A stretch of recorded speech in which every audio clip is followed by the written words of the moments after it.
I guess what he's saying is, I've heard what I've heard, and I'm going to restore at least $300 of the $500 worth of a property tax credit.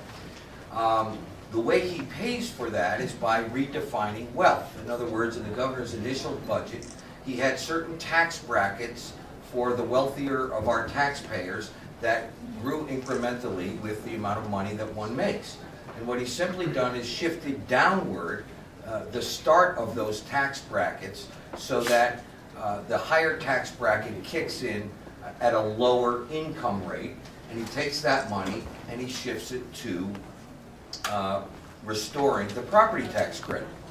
And I guess, folks, basically it's what I've said exactly over the last couple of days. I indicated to you that the governor said, I'm all ears, I'm listening, but here's the deal. You can't budge off my numbers. I might tinker within them, but I'm not going to drop lower than $1.9 billion in taxes, and I'm not going to cut any more spending. And sure enough, today he announced, I'm going to tinker within those brackets, but I'm not lowering them. I'm just going to shift them a little bit. And if you think about where he's shifting a little bit, it's the exact criticism that the majority Democrats in the legislature had levied or had concerns with when he first introduced the budget. So when I said before that the macaroni is cooked, that this deal is being negotiated with the Democrats, so that sooner rather than later they could come out with a solely owned Democratic solution to the state's problem, this to me is the best evidence. Because the changes you saw today is not as a result of the listening tour. Because the listening tour said cut spending. There's no spending cut. This is a result of negotiations with the Democratic legislature that said, we want to join you in your budget. Here's our concerns. You tax the middle class too much. You don't tax the wealthy enough. And he made that change. Senator McKinney said OFA and OPM themselves came out with new consensus revenue estimates. They increased the revenue by $175 million. That means they said, given our current tax structure, this is since the governor came out with his budget, we have an additional $175 million. Now you would think you'd take that money and say, here's my opportunity to lower the amount that I taxed. No. It's just shifting within the framework. I also understand the governor when asked, I'll always meet with the Republicans. I have no doubt that's true. We have meetings scheduled with the administration now. Then he was asked, I will never, I've never denied anything they want. What do they want? They never asked. Never asked. January, Senator McKinney stood right here. We introduced 44 bills into the legislature and said at that time, we offer this to the governor as ideas on how to reduce spending. They weren't adopted. So when you come to us and say, I'll listen to whatever you have to say, but I'm not budging off my number. So what is it you want? That I don't think is negotiation. That is evidence that the deal has been made with the Democratic majority to have a Democratic solution to this budget crisis. And by the way, that is the governor's right to do as a Democrat with a Democratic legislature. It is not the right thing to do, but it is the governor's right to do, and that's what he did. You know, I have to harken back to his budget address, where he said, while I do believe in a progressive income tax, I do not believe that we should punish success or wealth. That's why taxes will rise on income over $1 million by 0.2% on top of the increases you passed previously. When he was in New London, he said, there are a lot of people, these people are a lot more mobile than people in the middle class like you and me, he said. Adding, he proposed a new sales tax surcharge on expensive clothing, jewelry, and high-priced cars and other luxury items. He then said, we need to maintain a competitive advantage. We do not want to frighten, scare, or have people who create jobs leave. That's how he defended his initial tax package.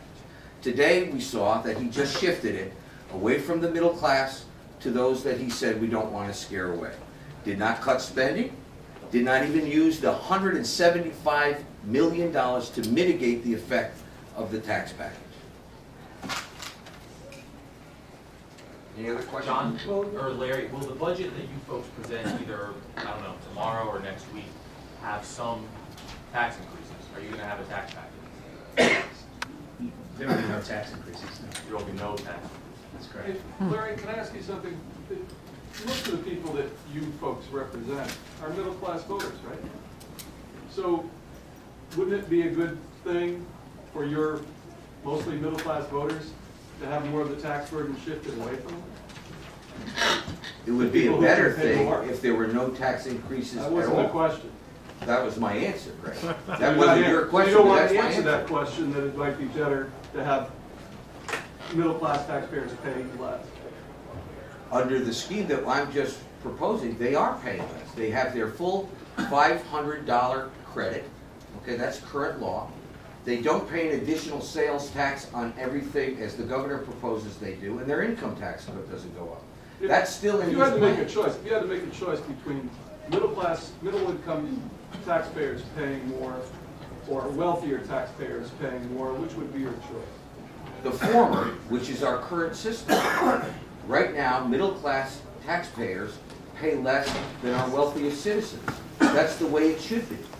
That's what I propose keeping. So my question was, why would you view it as unreasonable not to apply the revenue, the increased revenue estimates, and basically hold it in abeyance to see where you end up? But you're saying it's just giving away negotiating strategy. Here's what I guess I don't understand.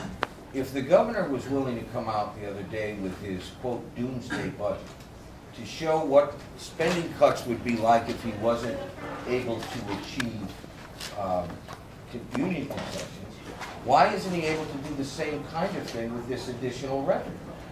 In other words, say, if I'm not able to achieve spending, I'm going to take this additional revenue and do something with it. I would hope he'd say, I'd at least lessen my tax package. He's not said that. So he's willing to extrapolate or theorize on what might happen if the unions don't come forth on the spending side. But when he gets extra revenue, he's not willing to sort of predict what he might do on the tax side. Which goes to my point again. This governor came out with a framework, a defined definition. He ain't budging off of $1.9 billion worth of taxes, and he's not cutting any more spending, period, end of story. And you know what, we have consistently said that the governor's call for $1 billion in concessions is both aggressive but achievable.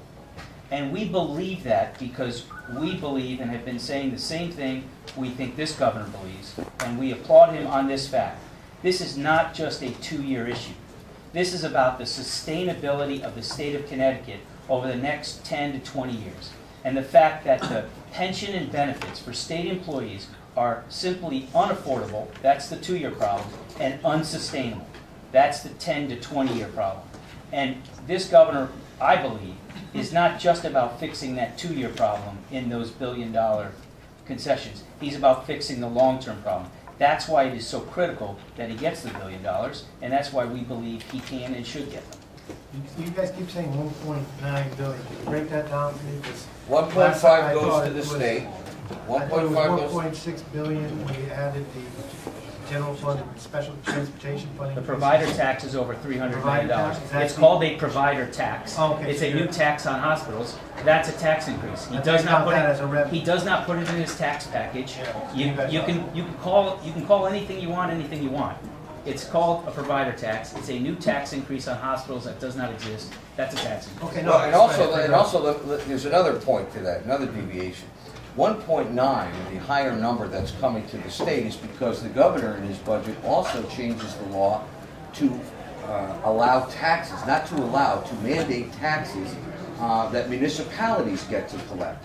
But you see, that's the difference when you formulate a budget. You can either do it from an institution's perspective, state government versus municipal government, as the governor claims he does with regard to property tax. I will not cut municipal aid because it potentially could force a property tax cut.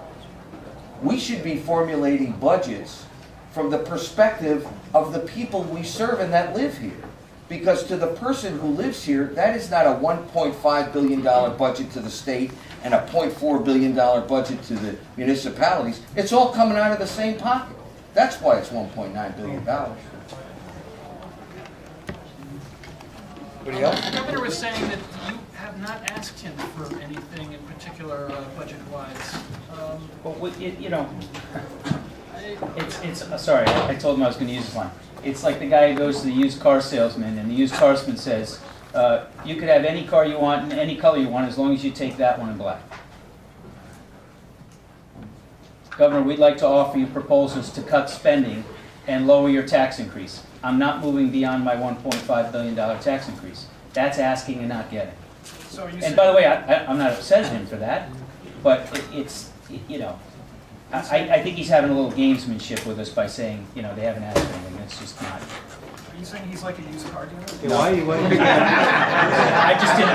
I'm just look. You know. He's a good one. He's a good one. I'm 100%. You know, Irish, Scottish. I can't do the macaroni line, so I'm going to come up with something else. The potatoes are boiled. Yeah. See, they're mashed. I don't know. It doesn't work. Does Is there a luxury tax if he's a used car dealer? Good point. When are you guys presenting your budget? Soon. Well, Let's say Next week.